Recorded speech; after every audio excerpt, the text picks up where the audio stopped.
à chaque déplacement à chaque fois ñu ñëw fii dafa mel ni dañuy multiplier par 2 la ñuy dajale ay ci mbooloo ñu tertuñu par rapport à la dernière fois. may féliciter les coordinations des 3 départements, féliciter les sections communales parce que bu ñu yegsee fii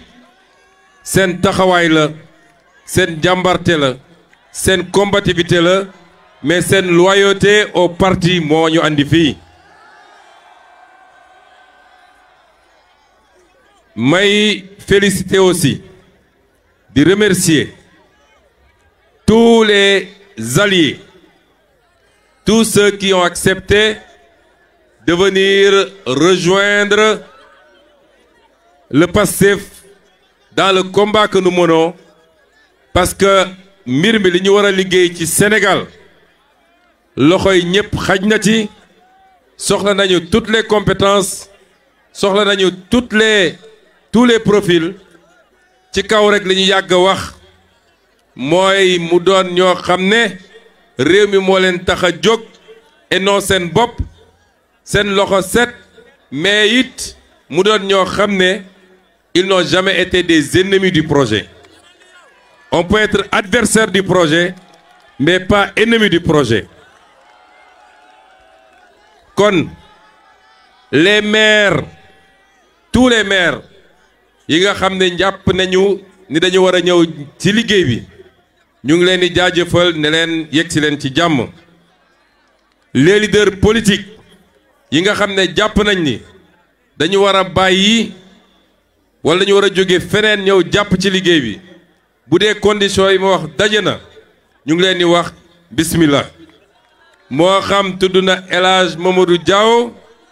wala moo xam tudd na Abdourahmane Baldé wala mu tudd keneen ak keneen ci kaw anam yi ma wax ku ñëw am nga sa place ci liggéey bi. ma ne dama defal mention spéciale au maire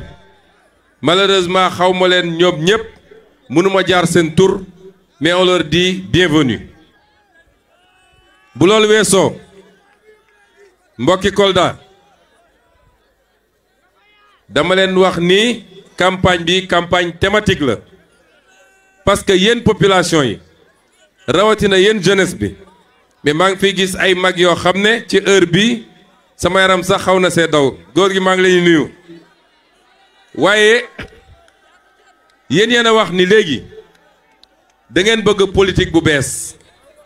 politique boo xam dañ koy teg ci xam-xam teg ko ci programme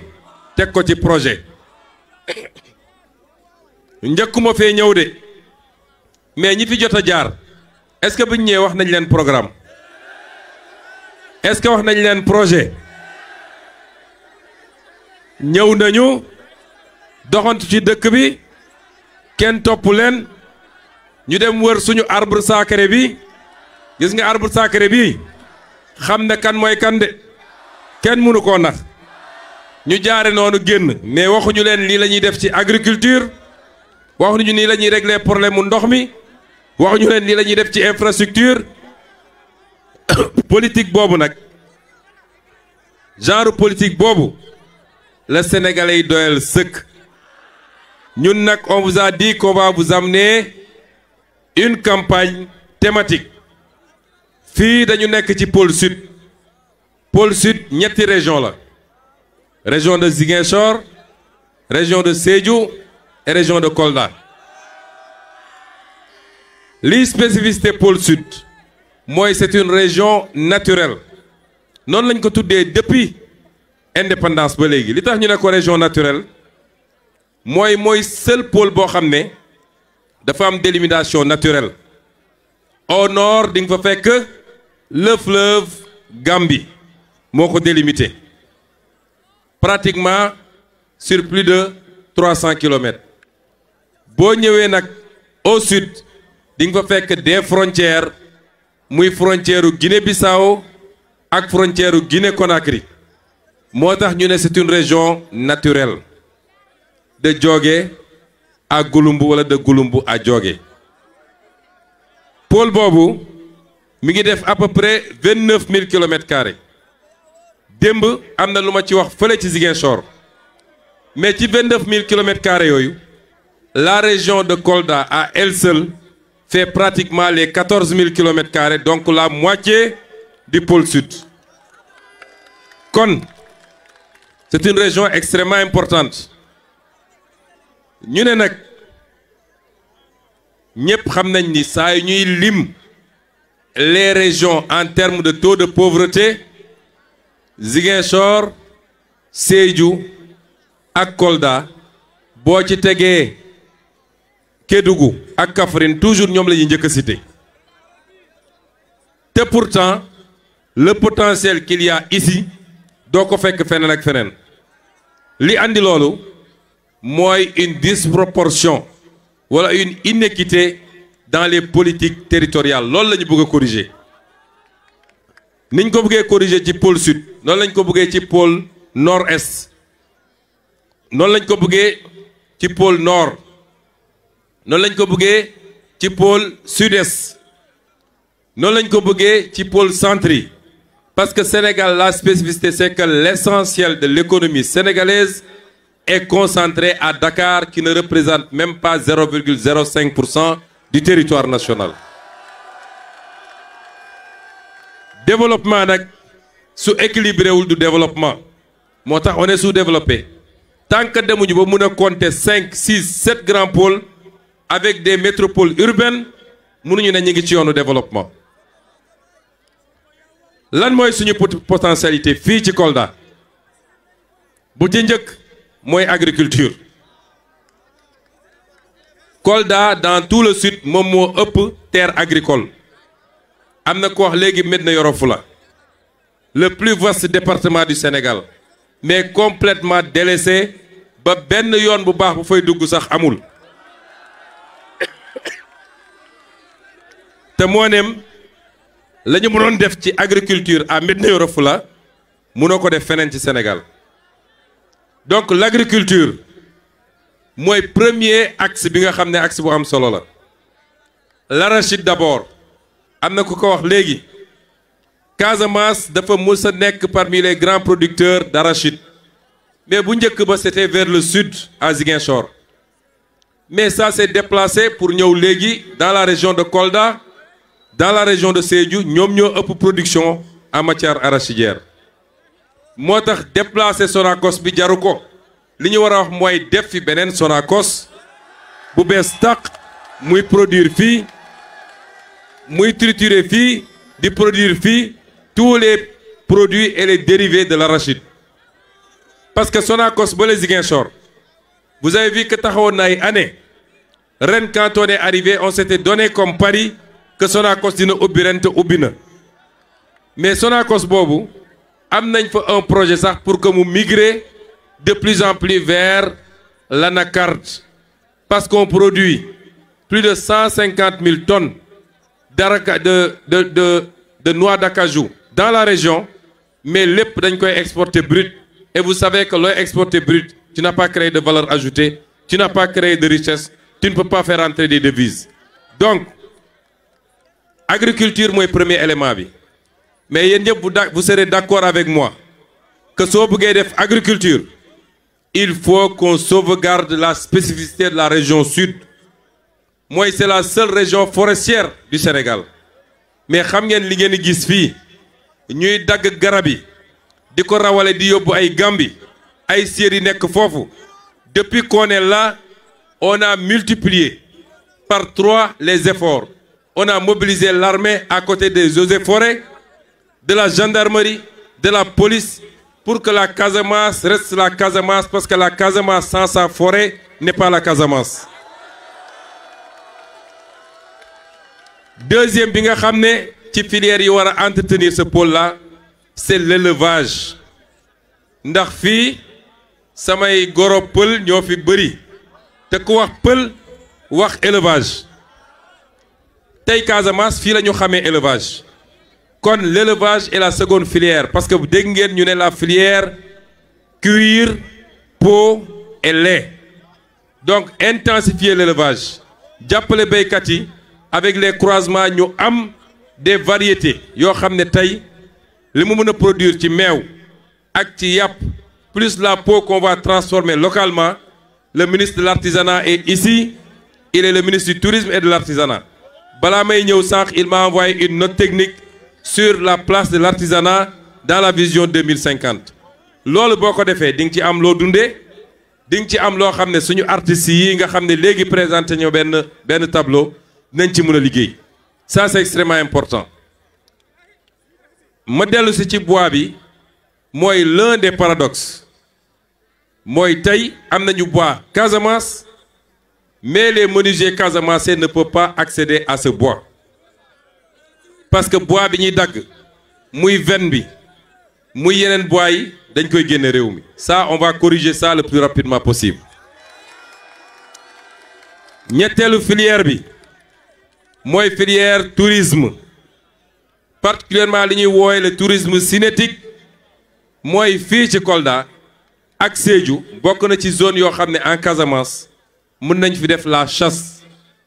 mooy rëbb mais pour faire la chasse comme je l'ai dit gis ngeen tout est lié si on perd nos forêts on perd la possibilité de faire la chasse donc tourisme cinétique boobu su àndul nag ak ay infrastructure ndax ki jóge fële ne maa ngi dem def passer quelque temps une chasse encadrée avec des saisons yu ñuy ubbi ak yu ñuy tëj mais bu ñëwee ba fii mënul am sax hôtel bu baax bu muy dal xam ngeen di kooku du fi yàgg donc les infrastructures hôtelières ñun ñii tey on voulait passer la nuit à Kolda on est obligé d'aller passer la nuit à Tamba parce que nee nañ ñu beneen candidat boobu di doxantu yor xaalisam di doxantu nee nañu moom il a réservé tous les hôtels de Kolda. Ça veut dire que la capacité d'accueil de Kolda est très faible. Parce que tey ñun suñu délégation bi gën saa gudd peut-être c'est 100 personnes ou 150 personnes. moom xawma délégation am ñaata la. Ça veut dire que tey 1000 personnes. Ça veut dire que tey 1000 personnes bu ñu ñëwandee Kolda amuñu possibilité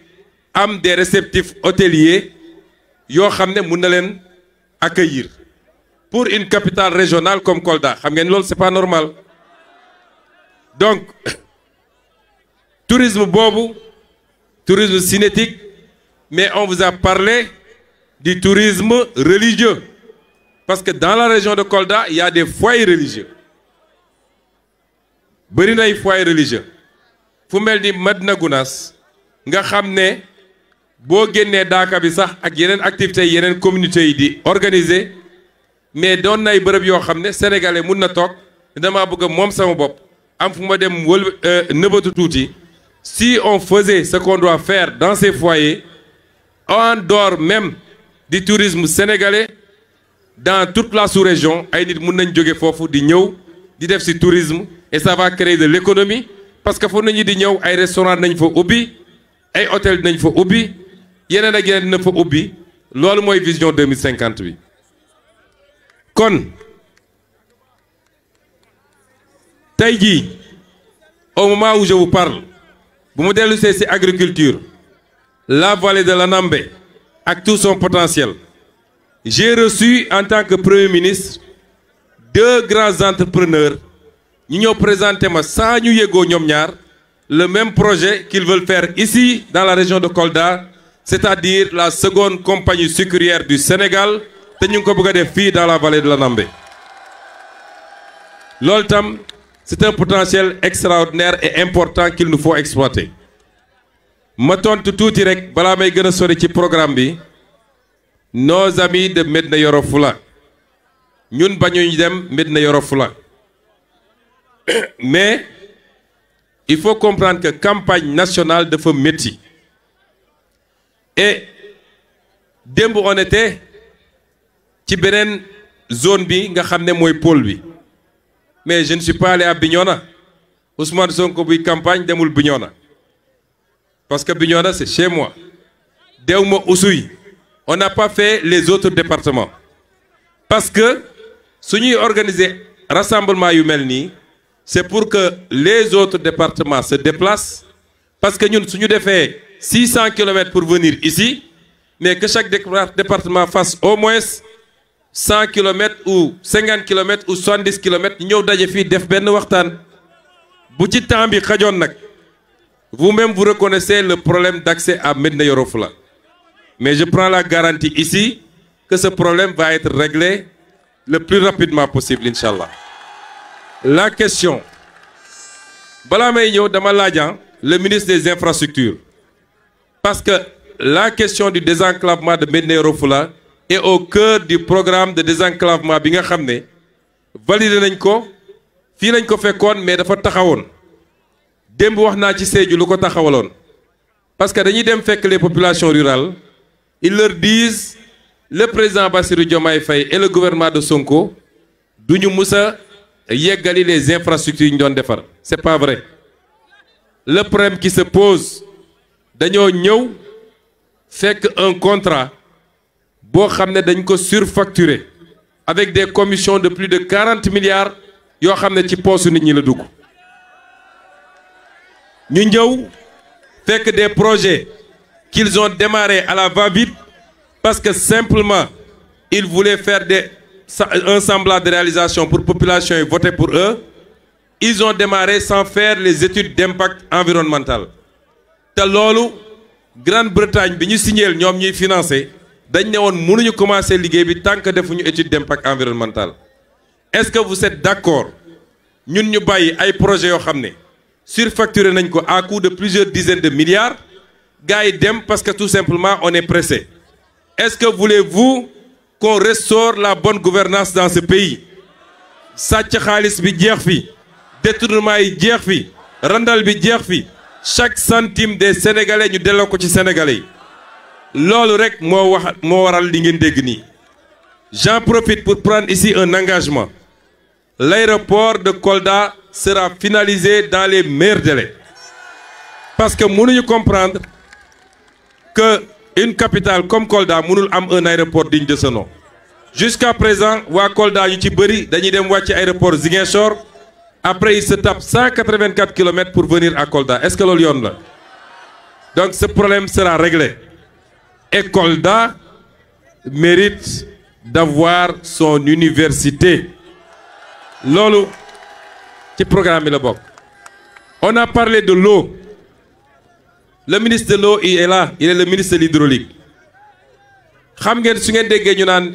projet des autoroutes de l'eau muy benn ñu ne leen projet des grands transferts d'eau ñaar yooyu bokkuñu dama bëgg ñu comprendre bu baax suñuy programme les grands transferts d'eau pour mbay mi la particulièrement c'est des canaux à ciel ouvert les autoroutes de l'eau ci mbay mi lañ ci jublu principalement c'est des canaux à ciel ouvert ñu seet les grands points d'eau def des canaux yoo xam ne ñooy drainer ndox mi andi ko là où les gens en ont besoin avec des techniques d'irrigation pour ñu mun a béy noor ak nawet. Par contre les projets de grand transfert d'eau am na bu ci barki démb rek ministre Cheikh Tidiane Dièye lancé ñu commencé bu njëkk bi mooy le nord qui permet de desservir l'axe Touba Mbour Dakar parce que axe boobu boo ko dajalee rek c'est peut-être 30% ou 40% de la population du Sénégal mais am na yeneen wax naa leen démb bi ma demee dans le pôle centre ni que la ñuy def à partir du bassin captant de Malem Hodar pour régler tout le problème du Saloum noonu lañ ko fas yéene def fii ak le même bassin bi nga xam ne moo nekk Sédhiou et qui va permettre de régler définitivement la question de l'accès à l'eau mais bi ñu ñëwee on s'est rendu compte que la région de Kolda ci programme hydraulique bi ñu doon def dañ ko négligé woon région de Kolda ci hydraulique waaye région de Kolda ci programme d'électrification bi ce que le ministre a fait en dehors de loolu ma leen wax noonu par rapport à ce bassin on va lancer un programme de restauration de tous les forages yi nga xam ne c'est des forages qui sont devenus vétustes mais il y a un ambitieux programme de construction de nouveaux forages parce que ñun dans notre vision d'ici très peu warul am benn sénégalais boo xam ne da ngay am problème ndox boo naan parce que loolu ku ko mënul offrir la population boo ko ne naa la yóbbu développement warul a gëm. La question de l'électricité bi ñuy ñëw juste après Samine et avant Tanaf am na dëkk yu ma romb ñu taxaw baare yoon bi yor seeni sondel ne ma ñun courant la ñu bëgg courant 64 ans après il y a beaucoup. Quand on a fait l'évaluation il y a à peu près 8700 villages yoo xam ne ñun bi ñuy ñëw loolu moo newoon ci programme bi ñu ne ñooñu ñoo amagul courant sur à peu près 15 000 ou 16 000 villages au Sénégal 1960 ba léegi. Quand on est arrivé la première chose bi ñu def yéen jeunes yi ma bëgg ngeen tàccul ma seen DG Jean-Michel Sène parce que def na liggéey bu am solo ñaari contrat yi fi fekkoon ñaar yëpp daf ko renégocier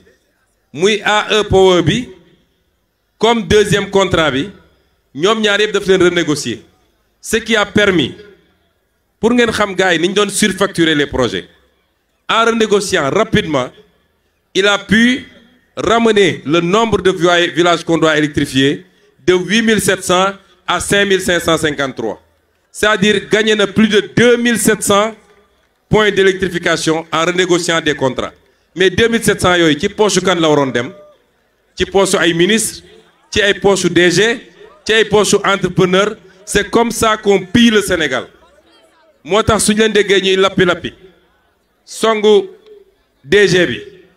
dem fay seen presse suba ak ngoon scandale à EPOER gis nga le scandale le vrai scandale mooy woon ñu bàyyi contrat yi continue noonu moo tax yi ñuy def nii je peux vous assurer que le programme ne sera pas arrêté. Le DG était ici en Casamance il y a à peine 10 jours. Il est venu faire la prospection. Nous allons nous donner les moyens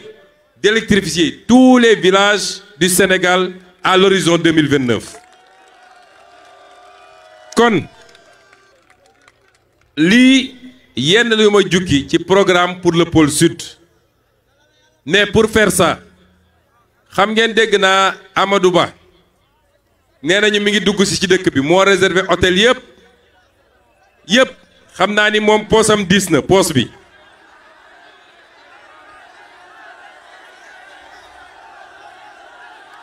bu ñëwee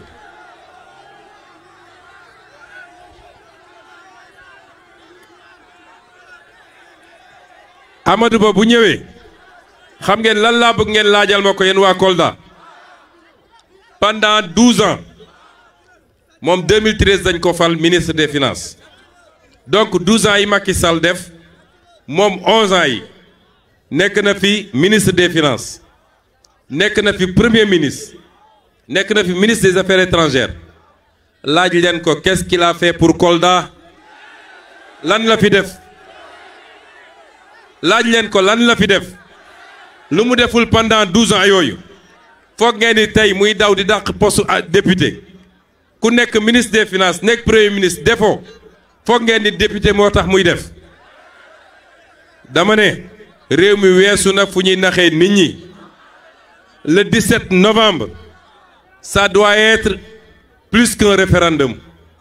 le message que le peuple doit envoyer et particulièrement vous les jeunes et vous la population de Kolda mooy ngeen wax à tous ces politiciens d'une génération dépassée avec des pratiques révolues ngeen wax leen ni bëggatu leen ngeen gis ci seen politique bi bëggatu leen gis ñuy laaj la voix des Sénégalais parce qu'on leur a tous donné leur chance ils ont pillé le pays ils l'ont mis à genoux et ils n'ont rien réalisé loo xam ne mun nañ ne lii développement la foog ngeen ni ñun Maroc bii tey ñëw andi ay entreprise am ñu ñëw di jël suñuy marché est-ce que xam ngeen ni Maroc en 1960 ñun ñoo ko jiitu woon Tunisie ñun ñoo ko jiitu woon Corée du Sud jiituñu woon kon su gaa yi liggéeyoon du ñu toog fii di wax lu ñu deful ñoom en 64 ans ñëw ngeen dénk ñu réew mi 6 mois ñu commencé càmbar yàq gi ñu yàq réew mi ak présenter leen un programme boo xam ne bu ñu ko appliquer réew mi décoller ñu mel ni ñu jëfur nekk ci rajo ak télé yi suba ak ngoon fay seeni journaliste lu leen neex ñu wax le peuple est assez mature et le peuple sait que l'heure du changement a sonné et c'est un changement définitif moo tax li ñu bëgg dañu bëgg yéen waa Kolda au soir du 17 novembre fii à Kolda xeeb naa fi 75% ndax bu dee démb lañ fi doon am majorité après un long combat que vous avez mené ça n'a pas été facile moo tax bokk na ci wala leen recommander yéen les jeunes soyez patients dans la vie soyez combatifs mais soyez patients bu leen kenn dugal ci parax-parax bi may njëkk a ñëw Kolda fii en 2017 ñaari pick-up wala ñett laa yoroon dugg ñaar ci dëkk bi ba génn kenn xamul ni un candidat dugg naa Kolda tey bu ñu annoncé ni maa ngi ñëw Kolda c'est un événement à Kolda ñaar moo ko andi la combativité mais dans la patience kon li tax ma ne nag on a fait un long chemin ba egsi fii